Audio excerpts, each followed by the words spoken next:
अस्सलाम वालेकुम दोस्तों, मैं हूं माजिद मलिक और डिस्कवर द वर्ल्ड में आप सबको खुश आमदीद। नाज़रीन ग्रामी, हमारी दुनिया का तकरीबन 70% हिस्सा पानी पर मुश्तमिल है और अगर पानी को दुनिया की कीमती तरीन चीजों में से एक कहा जाए तो यकीनन गलत नहीं होगा। यही वजह है कि दुनिया के बड़े बड़े ममालिक इस पानी को बड़ी बड़ी जगहों पर स्टोर करते हैं और फिर इसकी मदद से बिजली बनाई जाती है, जबकि इस पानी को जिस जगह स्टोर किया जाता है उसे डैम कहते हैं। आज की वीडियो में हम चंद ऐसे डैम्स का जिक्र करेंगे जिन्हें दुनिया के सबसे खौफनाक डैम्स कहा जाता है, जबकि इसके साथ साथ हम आज ये भी बताएंगे कि आखिर इतने बड़े बड़े डैम्स कैसे बनाए जाते हैं। दोस्तों, अमेरिका के सबसे बड़े और खतरनाक डैमों में फोर्ट पैक नामी डैम सरफहरिस्त है, जो दरियाए मसूरी पर वाक़ है। इसे रियासत हाय मुत्तहिदा में सबसे बड़ा हाइड्रोलिक डैम भी कहा जाता है, जिसे 1933 में $100 मिलियन की लागत से तामीर किया गया था। डैम का कुल हुजम 62,12,500 मकाब गज है, जबकि इसकी कुल ऊंचाई और लंबाई 76.7 मीटर और चौड़ाई तकरीबन 6,409 मीटर है। फोर्ट पैक झील अमेरिका की 5वीं बड़ी झील भी है, यहां तक कि इस झील की साहिली पट्टी कैलिफोर्निया के साहिल से भी ज्यादा है। यह डैम सदर रोजवेल्ट की नई डील का हिस्सा था, जिसने 1936 में डैम की तामीर में 10,500 मजदूरों को मुलाजमत दी। अगर इस डैम की खतरनाकी की बात की जाए तो कहा जाता है कि अगर इस डैम का थोड़ा सा हिस्सा भी टूट गया तो इससे सैकड़ों या हजारों नहीं बल्कि लाखों लोग लुक़मे अजल बन जाएंगे और हजारों घर उजड़ जाएंगे। इसके बाद अतातुर्क नामी डैम की बात करें तो इसे दुनिया का तीसरा बड़ा डैम कहा जाता है, जो तुर्की में वाक़ है। यह डैम 1938 में तामीर किया गया था, जिसकी तामीराती लागत $1.25 बिलियन थी और ये 22 डैमों और 19 हाइड्रो इलेक्ट्रिक स्टेशनों में सबसे बड़ा है, जो दरियाए फिरात और टाइग्रस पर है, जिनकी कुल गुंजाइश लाखों मकाब गज है।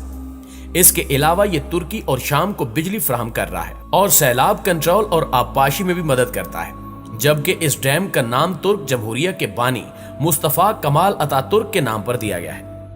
अतातुर्क झील डैम से निकलती है, जो बहुत से लोगों के लिए खुराक और पानी का जरिया होने के साथ साथ जदीद खेलों का जरिया भी है।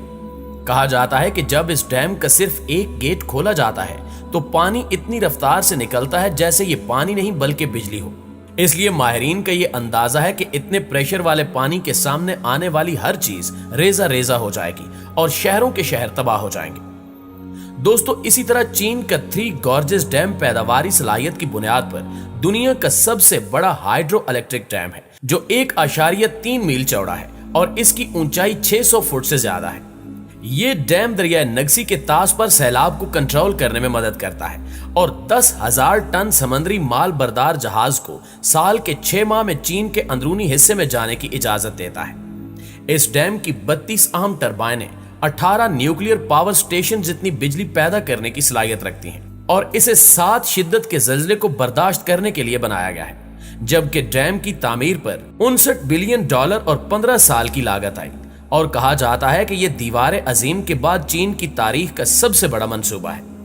इस डैम के बारे में मशहूर है कि अगर इसमें से एक ईंट जितना सुराख छोड़ दिया जाए तो ये ऐसे तबाही लाएगा जो किसी के रोकने पर नहीं रुकेगी। ये वही डैम है जो अपनी तामीर के दौरान 88 अफराद की जानें निकल गया था, इसलिए इस डैम की तामीर 6 माह तक रुकी भी रही। नाज़रीन ग्रामी, इसके अलावा तरबेला डैम पानी जखीरा करने के लिहाज से दुनिया का सबसे बड़ा डैम है, जो पाकिस्तान के सूबे केपी में वाक़ है। ये 1976 में बुनियादी तौर पर दरिया सिंध के सैलाब को कंट्रोल करने के लिए तामीर किया गया था, जबकि इसकी कुल गुंजाइश करोड़ों मकाब गज है। इसके साथ साथ ये अपनी लंबाई, चौड़ाई और हुज्जम के लिहाज से दुनिया का 5वां बड़ा डैम है। इसका सबसे बड़ा फायदा यह है कि यह बिजली की पैदावार के अलावा लाखों एकड़ ज़रई जमीन को भी सैराब कर रहा है। इस डैम की खतरनाकी के बारे में भी वही नजरिया पाया जाता है जो पहले वाले डैम्स के बारे में हम आपको बता चुके हैं, लेकिन पाकिस्तान चूंकि कम तरक्की याफ्ता है, इसलिए यहां तबाही बाकियों की निस्बत ज्यादा होगी। प्यारे साथियों, यकीनन आपके जहन में यह सवाल भी होगा कि आखिर ये डैम और दीगर ऐसी तामीरात जो पानी के अंदर बनती हैं वो बनाई कैसे जाती हैं। इन तामीरात में एक बड़ी तामीर पानी के अंदर पुल बनाना भी है, लिहाजा हम आपको बताते हैं कि आखिर ये पुल कैसे बनते हैं, जिससे यकीनन आपको डैम की तामीर समझने में भी मदद मिलेगी। जैसा कि हम जानते हैं कि बुनियाद के बगैर कोई भी स्ट्रक्चर नहीं बन सकता, बिल्कुल वैसे ही बुनियाद के बगैर पुल को तामीर करना भी मुमकिन नहीं। अब सवाल ये पैदा होता है कि गहरे समंदरों और दरियाओं पर बने पुल की बुनियाद तो पानी के अंदर होती है, लेकिन पानी के अंदर ये बुनियाद कैसे बनाई जाती है? कैसे लहरों के नीचे अरबों लीटर पानी में ये काम अंजाम दिया जाता है? और समंदर के अंदर बनी बुनियादें कैसे इतनी मजबूत होती हैं जो पानी और लहरों के प्रेशर में भी एकदम मजबूती से कायम रहती हैं? दोस्तों, पानी में कंस्ट्रक्शन करने के लिए इंजीनियर्स का सबसे पहला काम होता है पानी की गहराई देखना और साथ साथ पानी के नीचे जो जमीन है उसके बारे में तमाम मालूमात इकट्ठी करना, यानी कि पानी की गहराई कितनी है और पानी के नीचे जमीन पथरीली है या रेतली। ये जानकारी हासिल करने के लिए प्रोफेशनल गोताखोरी करने वाले समंदर के नीचे जाते हैं और कई हफ्तों तक मालूमात इकट्ठी करने का काम चलता रहता है।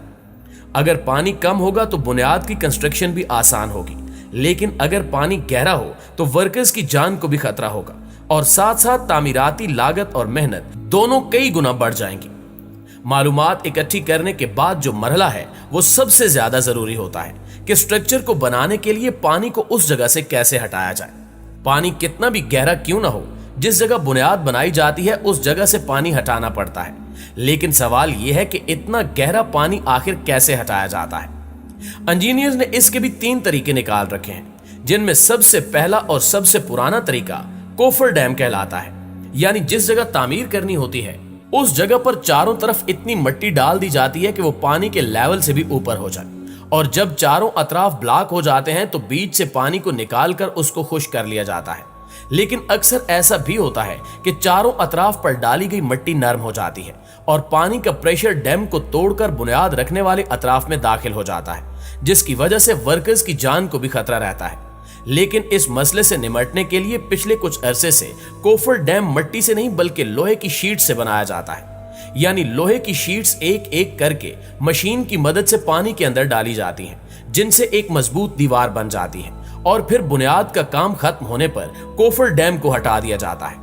जबकि बुनियाद को बनाने का दूसरा तरीका कैसोनस कहलाया जाता है, जिसमें बुनियाद पहले जमीन पर बनाई जाती है और फिर उसको किसी बहरी जहाज की मदद से उस जगह पहुंचाया जाता है जहां उसको इंस्टॉल होना होता है।